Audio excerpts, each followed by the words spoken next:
Hello and welcome to Thoughts from a Tree. Today I have moved back down to the river today. It's lovely and full and fast flowing, if you can see it. It's lapping up down there. Absolutely beautiful, but it's raining. There's a lot of rain around. It's been a long time since I've been here. It's a lot greener now than the last time I was down at these trees, which is fantastic. Just reminding me of when we started this and how far we've come from those winter months. It's still just pouring down. So anyway, roll call on the kind of health thing. Get outdoors even when it's raining. It's good for you. Get into some sunlight even when it's raining. It's still around. It's just covered in cloud a little bit, but it's better than being indoors. Clear your mind out. Think happy thoughts. So using some of the techniques we talked about over the last few weeks to kind of maintain those states, get some breathing out there just to relax the system a bit, and move a bit and eat good food. When you combine all the lot together, you're trying to get into that positive state whilst doing the good eating, whilst moving, whilst being outdoors, whilst getting the sunlight and darkness at the right times. These things start to work together in a beautiful, harmonious way. So today's subject, I want to talk movement, and I want to just talk a few terms within the movement and what they are, what they mean, and what you should be doing, or what's best to be doing. So basically I'm going to run through these and I'm going to say at the end, doesn't really matter. So movement wise, I'm going to look at the terms: the movement culture, functional movement, natural movement, movement in nature. So what do those mean? Movement in nature, or fitness in nature, is quite obvious. It's being out in nature. Nothing else counts, okay? So to claim it as fitness in nature, you've got to be outside doing the movement in nature. Now that corresponds to, for me, natural movement as well, but you can do other types of things that are out in nature as well and still doing fitness in nature. So it's the benefits of that is that you're outdoors, you're surrounded by things, and you've got to be, to me, it's got to be a natural landscape. It can't just be outside. It's got to be kind of, out near rivers, near forests, in fields, all that kind of stuff. It's got to be around that, because the idea is you're getting the added benefits of being out in nature, surrounded by things, hearing bird calls, seeing animals, all the added kind of stimulus that's coming in from that. Also with that, by connecting to nature and using what's around you, it creates a different stimulus again. So it's that thing that, if you climb a tree, you've got to concentrate a bit, because you're in a tree and you're climbing up off the ground. If you're running and jumping off natural things, again, you've got to concentrate and see what you're jumping off. So even though you might not be able to go full whack, you might have to slow yourself down and take more notice. So you've got to use a bit more of your body and your brain and that connection together, which gets amazing benefits. So I'm kind of running through this quite fast, because let's keep this a short one. So we've done the fitness in nature. That's quite obvious with where we're going with that. Natural movement for me is the base. So it's what we are designed to do. Now, depending on where you're talking and what you're looking at, there's quite a few different numbers of moves that correspond to this. But for me, it comes down to rolling, crawling, standing up and sitting down, walking, running, climbing, jumping, throwing. You could add into that kind of roughhousing or fighting, and lifting stuff and carrying stuff as well. But for me, the first terms kind of cover a lot of that anyway, because they're just kind of higher levels of that. So as we kind of grow as children, we develop these skills. They are the natural skills that we should be developing and developing within our children. And they should stick with us through life. Obviously, as we learn the next one, the previous one goes down a bit, because we don't need it as much. It's not as important, but we still need to keep it within the bag. Okay, and still need to be able to do that, because that keeps us healthy and keeps our joints moving in great ways. And it basically means that, if we were out in nature, we could use those things, because they become more important when you're having to get under stuff that you can't move. And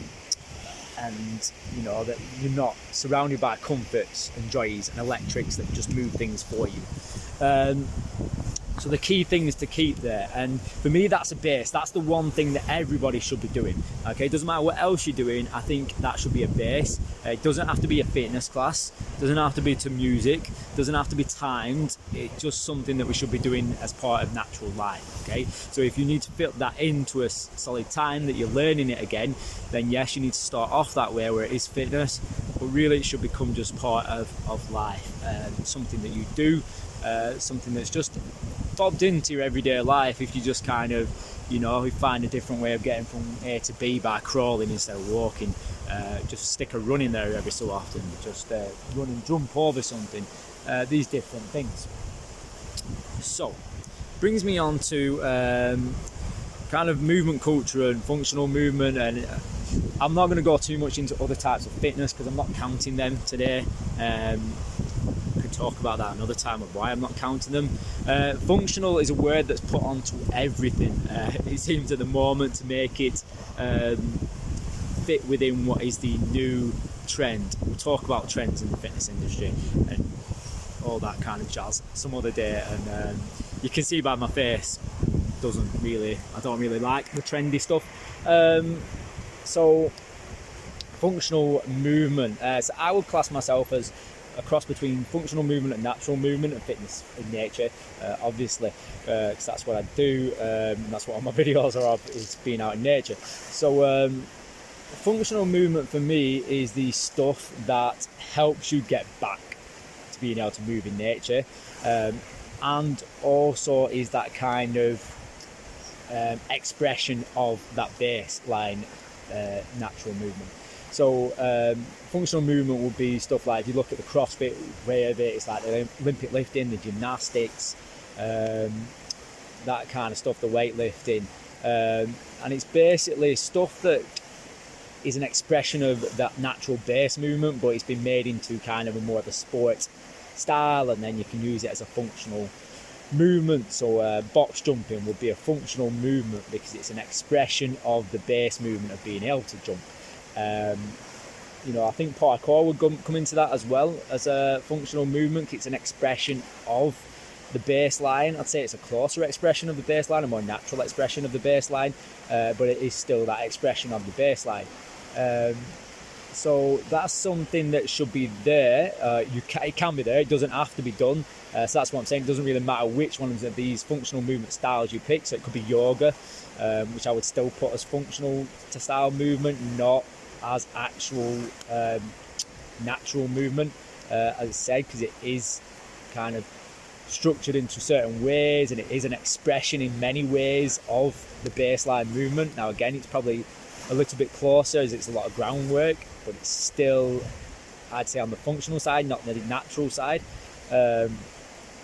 Pilates would be another one. Definitely not, I would dare say, definitely doesn't fall within natural movement. It falls within the functional movement, again, because it's structured and it's designed down to kind of work certain things in certain groups. It's not just natural movement. So again, what should you be doing? It doesn't really matter. It's what you enjoy, it's what you like, it's what works for you, but it needs to be that natural movement in there as well. That needs to still be kind of coined in all the time. So how I would look at this, yes, do some functional movement of any sort, or a mix of those things. Keep the natural movement in there, and at least get out and do some fitness in nature every so often. Movement culture again would be that expression. I'd just throw that into functional movement as well. It's that kind of stuff of just focusing.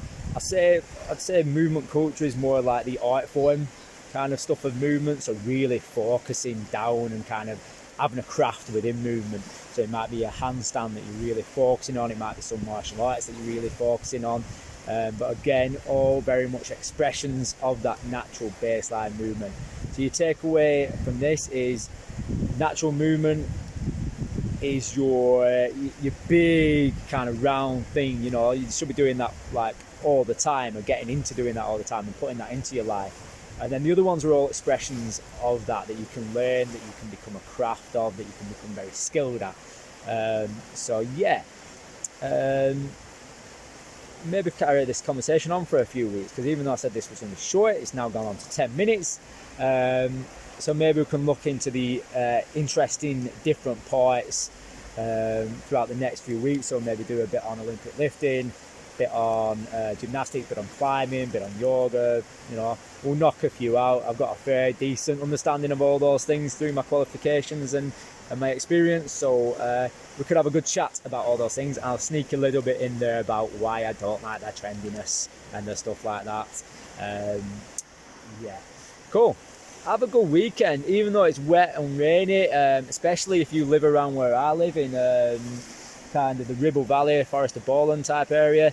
It's absolutely effing beautiful when it's raining. It's just stunning. Like the way the landscape works with the rain is kind of awesome.